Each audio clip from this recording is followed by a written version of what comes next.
अनंतकोटि ब्रह्मांड नायक राजाधिराज सच्चिदानंद सद्गुरु श्री ब्रह्म चैतन्य महाराज की जय। श्री राम समर्थ। 22 अक्टूबर। मुख में नाम, नीति का आचरण और अंतःकरण में भगवान का प्रेम हो। जिसके मुख में नाम है उसके हृदय में निश्चय ही राम है।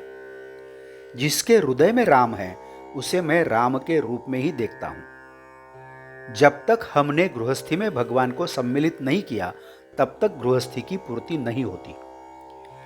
गृहस्थी के हम स्वामी बने। जो गृहस्थी का गुलाम बनेगा उसे संतोष कैसे प्राप्त होगा? सुख लोगों से प्राप्त होता है, संतोष अंतःकरण से मिलता है। लोगों से प्राप्त होता है वह सुख और भीतर से प्राप्त होता है वह संतोष। संतोष दूसरों पर अवलंबित नहीं होता, वह मुझे स्वयं प्राप्त करना पड़ता है। संतोष दे नहीं पाते और ले भी नहीं पाते। अपनी वासना अपने ही नियंत्रण में होनी चाहिए। जो परमात्मा को अपना लेता है उसकी वासना नष्ट होके ही रहेगी। गृहस्थी छोड़ो ऐसा मैं कभी नहीं कहूंगा। गृहस्थी छोड़कर परमार्थ प्राप्त नहीं होता ऐसा मेरा दृढ़ विश्वास है। गृहस्थी अनिवार्य है ऐसा भी मैं नहीं मानता। गृहस्थी नहीं होगी तो भी चल सकता है और होगी तो भी कुछ बिगड़ने वाला नहीं है। गृहस्थी करो लेकिन संतोष रखो। मुख में भगवान का नाम, नीति का आचरण और हृदय में भगवान का प्रेम रखो। जो किसी भी साधन से नहीं सधेगा वह प्रेम से सधेगा। हम जैसे अपने माता पिता बाल बच्चों पर प्रेम करते हैं वैसे भगवान पर प्रेम करें। ज्ञानेश्वर महाराज की बात छोड़ो, वे तो विद्या के सागर थे, परमात्मा स्वरूप थे, लेकिन संत तुकाराम के पास क्या था? उनके पास कौन सी ऐसी विद्या थी? किंतु उन्होंने भगवान से कितना असीम प्यार किया। आज भी लाखों लोग पंढरपुर जाते हैं, यह बात उसी का प्रमाण है। वैसा प्रेम करना तुम सीखो।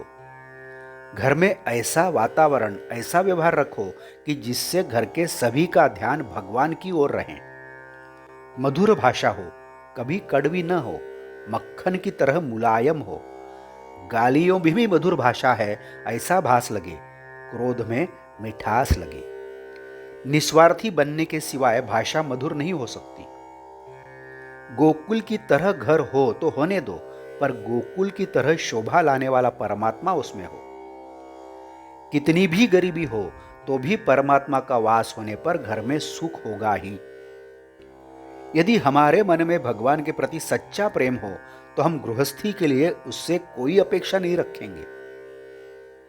चोर ने चोरी प्राप्त हो इसलिए मनौती मानी और गृहस्थ ने अपनी गृहस्थी के लिए मनौती मानी तो क्या फर्क पड़ता है?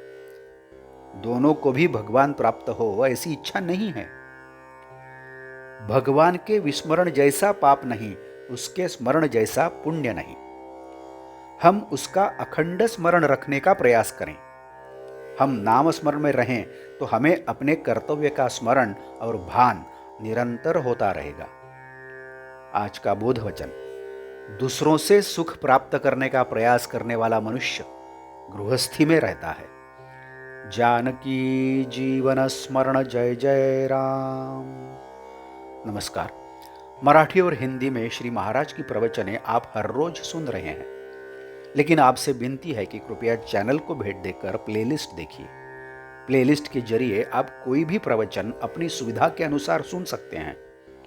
मैं फिर से एक बार आपसे कहना चाहूँगा कि यदि आपने अभी तक चैनल सब्सक्राइब नहीं किया है तो कृपया सब्सक्राइब करिए, लाइक करिए, शेयर करिए, कमेंट्स दें, बेल आइकन दबाना मत भूलिए। धन्यवाद। जय जय श्री राम।